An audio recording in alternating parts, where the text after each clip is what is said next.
I'll tell a quick story how I found out about the Paul Butterfield Blues Band. I was a 15-year-old kid living in Houston.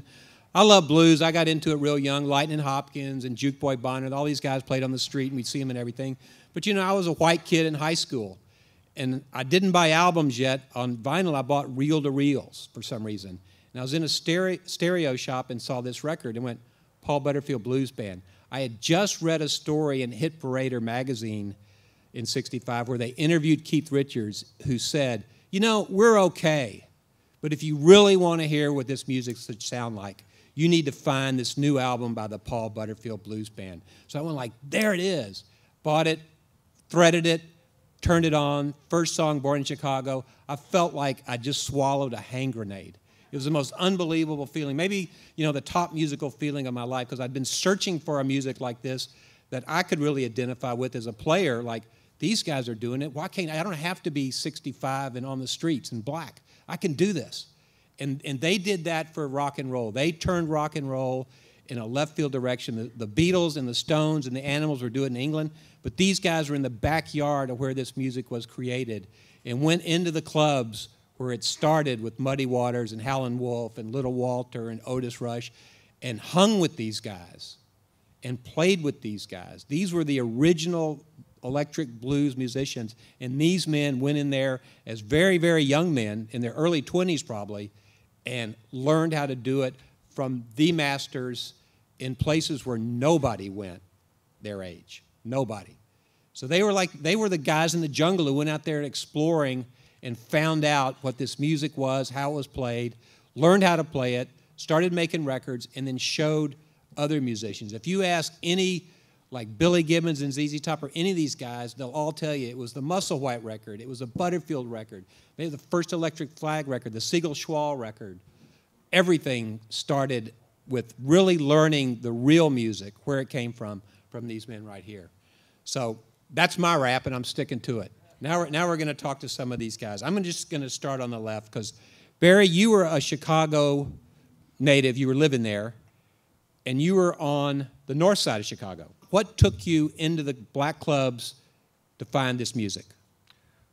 Well, when I was a teenager, about 14, I would listen to my little transistor radio, and I was fooling around with the dial, and I went to the end of the dial, and there was a show called Jam with Sam, and Sam Evans, DJ, WVON, and he had this theme song called Blue Lights, Little Walter, and it just unleashed things that nothing before in my head had ever done to me, and really said, my God, this is like some really super kind of, you know, it was almost like voodoo or something. It created a spell and mystique and magic.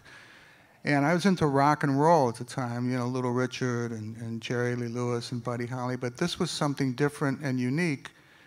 And I found that it was like right in my own backyard, just a few miles to the south and west sides of Chicago, and that I had thoughts that maybe I could go someday and discover firsthand from these great masters that I'm listening to on the radio. Maybe I can even meet them or do anything I could just to find out more about this amazing music. Nick, I got to be honest, for many years to me, you were a little bit of a man of mystery, because you wrote Born in Chicago, but you know, outside of Chicago, it was hard to get a line on you, and maybe you wanted it that way. Of course. Tell me a little bit about your growing up, and then how you and Paul formed a duo, right? And Paul was playing guitar? Yeah, we started together as folk artists, folk singers, around the University of Chicago, 1950. I started in 56, but we got together in about 57. Mm-hmm. And we were like the Blues Brothers. We'd hang out at night, and we had shades on. We go to the blues places. We go to the blues record stores, because back in those days, singles came out all the time. That's how the Chess Brothers made their money, selling singles out of a trunk of a car, you know. But no singles. Used to go to the shop. All right, what's new today? What do you got? What new song? Something new by Lonesome Sundown. All right, who's Lonesome Sundown? Well, we knew. You know, we knew who Lonesome Sundown was, and we were just blues fanatics. But I was a bohemian. You know, I had other interests. I don't know if you call them interests. But I had other interests, different things in my life. Classical organ music, of which I became an aficionado of back in my youth. Improvisational theater, where I was going to school at the university, was also the place where they had a place called the Compass Tap, great bar with a back room, and that's where theater group, improvisational theater group started called the Compass Players. And then the Compass Players moved from the South Side and they went to the North Side and became the Second City Theater. So I knew people from that life, improvisational theater, and I've always been, you know, sticking my nose in and out of that. And you say in 1960 and 61, well, I was a beatnik in North Beach, San Francisco. Okay.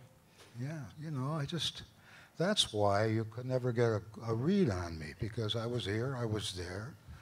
I followed my own star, you know, and half the time I was drunk, and the other half I was high. So it's hard to put your finger on what it was all about, you know. Harvey, when you were first approached by Canned Heat to join them, tell me, like, did you have any trepidation about going that route because you'd been doing other things, or was it natural? I actually was just out one night in San Francisco going to the Fillmore. I didn't even have any idea that Canned Heat was playing there.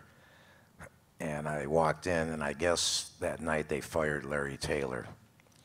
I'm sorry, Larry Taylor fired Henry Vestine, the guitar player. They got in a big fight. So Mike Bloomfield was there the first set. He sat in, helped him out, and then he left. I happened to arrive during the break, and some girl runs out to me and says, "The Bear wants you in the back. Come in the back and meet him."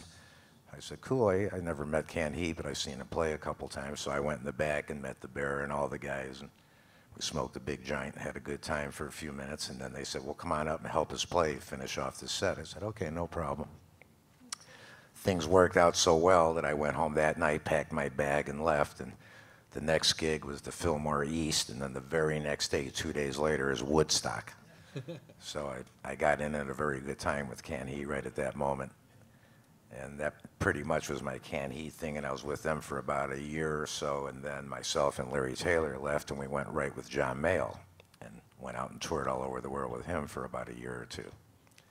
And then I moved on and did the Rolling Stone recording and the Ventures and Jimmy Witherspoon, and then a whole bunch of Harvey records and stuff.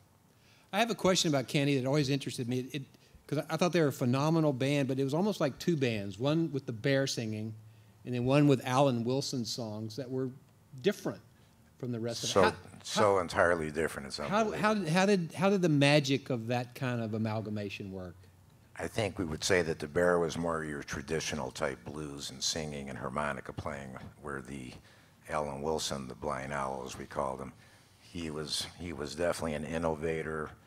He did stuff that I heard for the first time. He did this unbelievable slide playing and weird tunings, and of course he sang with that weird falsetto voice going up the country and stuff. So it was night and day. It was almost like you say, having two bands in one. One was the traditional rock killer blues, and the other one was this type of blues but very original sounding, and of course the vocal and the writings of Alan Wilson were like masterful. Mm-hmm. Corky, you've pushed harp, like, to me, like way beyond what a lot of the harp players did with it. What was that, your upbringing, training as a musician? You said you were a sax player, or what made you take the harp into those new places? First of all, I didn't really change what I was playing in order to fit into classical music. I just tried to find ways of taking the blues idiom and finding ways for it to work with the classical idiom. And actually the way it happened was 1966, I'm playing at Big John's. You all know Big John's, right? Is it still open? No. Used to throw me out. They closed last week. So this fellow would come in night after night and stay all night, and he became a really big fan of the blues, but a fan of Siegel. He loved the band, and he'd come back night after night after night. And one night, And he was a Japanese fella, and then one night he comes up to me and he says, Corky, I would like your band to play with my band. And his band was the Chicago Symphony. Yeah. Whoa. And it was Maestro Seiji Ozawa. And so we got composer William Russo to write a piece for us, and worked with him very closely, and it was a big hit. And like I say, we played the New York Philharmonic and the Chicago Symphony in 1968. Went on to get invitations from every major symphony around the world, and ended up recording on Deutsche Grammophon. And actually, there are two records I did on Deutsche Grammophon. One was one of their biggest sellers. And I think I'm the only blues harmonica player to play on Deutsche Grammophon, which is an exclusively classical label.